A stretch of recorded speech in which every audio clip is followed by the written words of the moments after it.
Six Station 傾運動、說故事、講歷史。唔知大家有冇去模具店嘅經驗？台長就覺得無論係實體店定係網店，模具店嘅產品之多都令人目不暇給。究竟模具應該點選擇？邊樣配件先啱使呢？正所謂工欲善其事，必先利其器。今日就等我哋逐一拆解，幫你揾到心頭好。台長仲記得學劍第一堂乜都唔使買住，最緊要有把酸奶。所以我哋先睇睇點樣揀一把酸奶。酸奶由4塊竹片組合而成，竹嘅物料有分真竹、Madake 同貴竹 Keijiku 兩種。真竹價格較高，質素亦都較高，冇咁易裂開同埋披口。貴竹雖然比真竹更易披口，但因為產量較多，價錢較平，所以都好受歡迎。市面上大部分嘅酸奶都係用貴竹。酸奶屬於消耗品，用得多會披口，甚至會斷裂。如果一直使用有破損嘅酸奶，裂出嚟嘅竹片可能會飛出，有機會刺入對手嘅眼，聽落都覺得恐怖啊！所以平時使用嘅時候要檢查同埋保養。酸奶有破損嘅話咧，就唔可以使用，以免發生意外。但唔好以為酸奶崩咗就要掉咗佢。首先可以將破損嘅地方磨走佢啦，整唔翻嘅可以成塊竹片換走。所以買酸奶時可以考慮同款一買買3把，2把用嚟替換同比賽，1把用嚟做修補嘅材料。除咗物料嘅分別，刀柄嘅形狀都有唔同款，有圓形、橢圓形、多邊形之分。橢圓形嘅刀柄稱為 Koban， 刀柄形狀自然促使使用者由上方握持酸奶，能夠容易正確打出正確嘅刃根，即係劍刃嘅方向。特別適合小朋友同初學者，因為佢哋往往較難咁正確從上方握刀。呢種設計有助佢哋學習正確嘅 Tenoichi。多邊形嘅刀柄則令握感更強，掌握更牢固，令人更清楚感受到刃根，適合高段者使用。除咗形狀之外，根據刀柄嘅直徑，又有分標準、柄細同埋柄太幾種。柄細就適合手掌細嘅人，柄太即係刀柄會粗啲，適合大手掌嘅人士，同埋刀嘅重心會近啲手部，揮刀時會感覺輕盈啲。講完刀柄，自然就講埋刀身啦。有一類酸奶叫 Dobari， 透過強調酸奶第3節 Dobari 嘅闊度，重心相對更近手部，令酸奶喺揮動嘅時候感覺比實際重量輕啲。有啲款式仲會削細 can 聲嘅部位，can 聲輕巧可以提升揮擊嘅速度，令連續技之間嘅間隔變短，但就相對冇咁耐用。酸奶有唔同嘅長度，成年男性多數用39號，小朋友或者女士記得 check 下個 size chart， 揾翻適合自己嘅 size。酸奶屬於消耗品，所以機台時用平嘢就 OK 啦。比賽段位審查嘅時候就可以考慮用啲高級品。Tsuba 同 Tsubadome 有好多款式，呢方面就自己選擇啦。唯一想補充一句，就係大家要養成練習後將 Tsuba 同埋 Tsubadome 剝翻出嚟嘅習慣，咁樣對酸奶嘅保養會有幫助。跟住我哋講護具，即係波具。護具有4件 ：man、kote、do、tare。總括嚟講，買波具要考慮 fit 物料、次幅、Shichihaba、工藝等因素。fit 聽落好易明，但亦都係最緊要嘅。台長喺 Reddit 見過，有人話試過度身訂做嘅波具之後，先知道之前10幾20年一直用緊唔 fit 嘅波具，分別好大。所以無論係買現成定係買二手，都要肯定係咪 fit 自己。不妨度清楚自己各個部位嘅尺寸，同埋買之前一定要試清楚。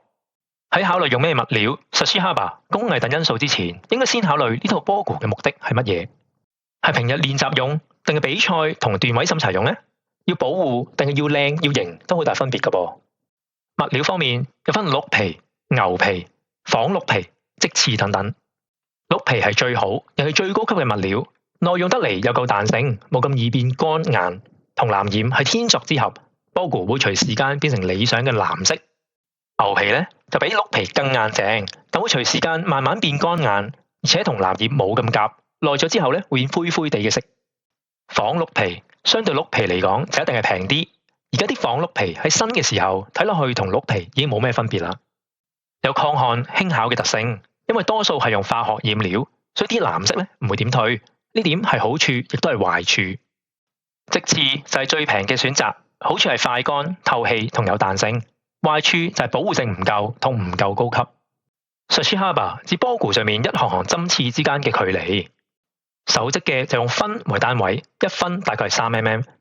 機織嘅就用 mm 為單位，原來同防護性能，即係吸收衝擊嘅能力有好大影響。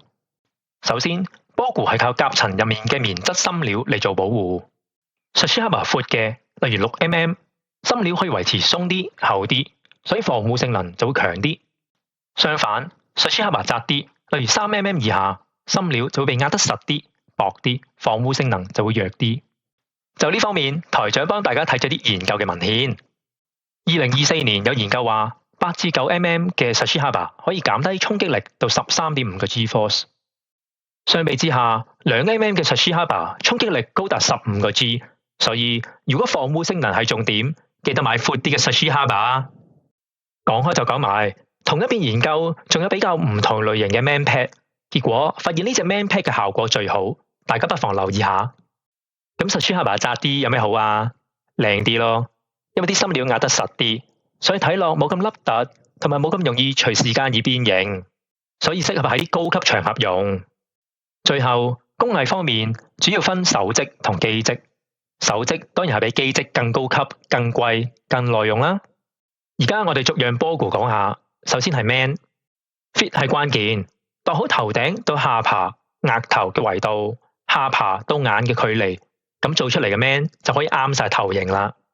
man 加呢通常可以揀鈦金屬 titanium 或者鋁合金 duralumin， 鈦就高級啲， duralumin 就平啲啦。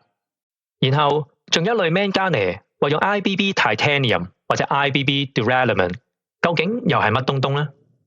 原來 IBB 係一種松嵌工業發展出嚟嘅科技，透過加入軟鐵嘅材質同埋改變 man 加呢嘅重心，減低對頸椎嘅負擔同埋打擊時對頭部嘅直接衝擊，令使用者感覺更平衡同舒適。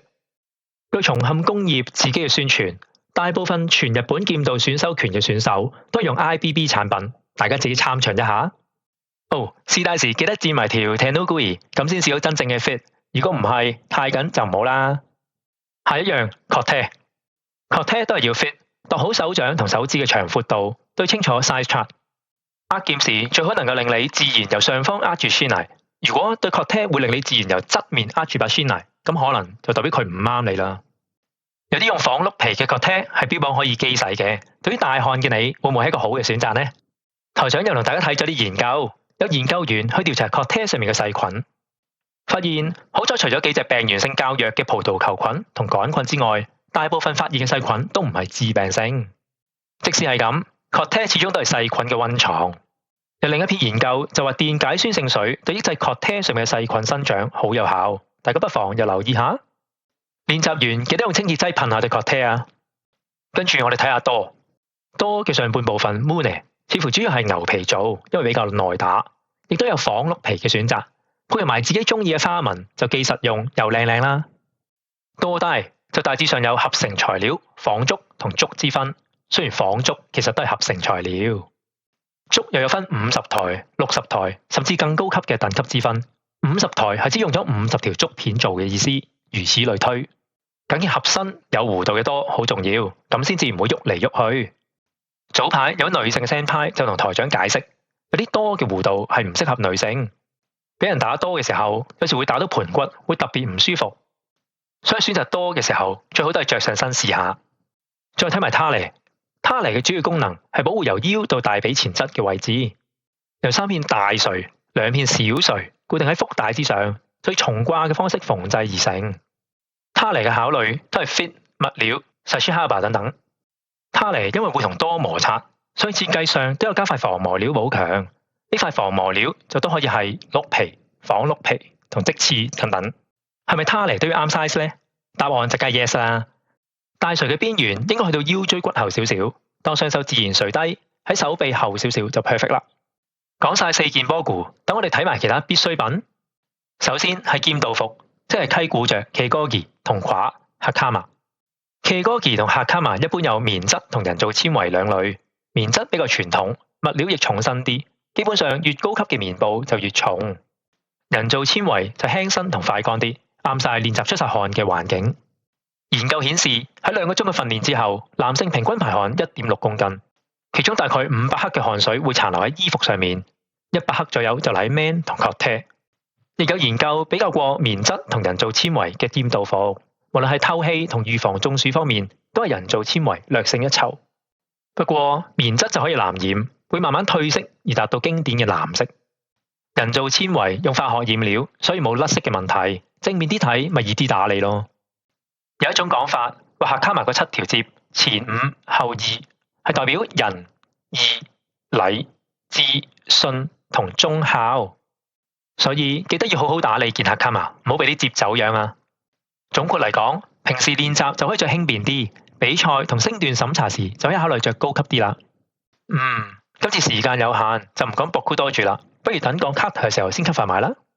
喺模具店仲可以買到好多保養 shinai 同 bogu 嘅工具，下次有機會我哋又可以講下保養呢個話題。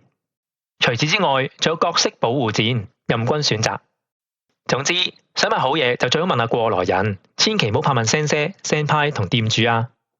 今日就講到呢度，你有冇咩經驗想分享下？不妨留言講下。多謝收睇 Sixth Station， 傾運動、說故事、講歷史。記得 like 同 subscribe 啊！再見。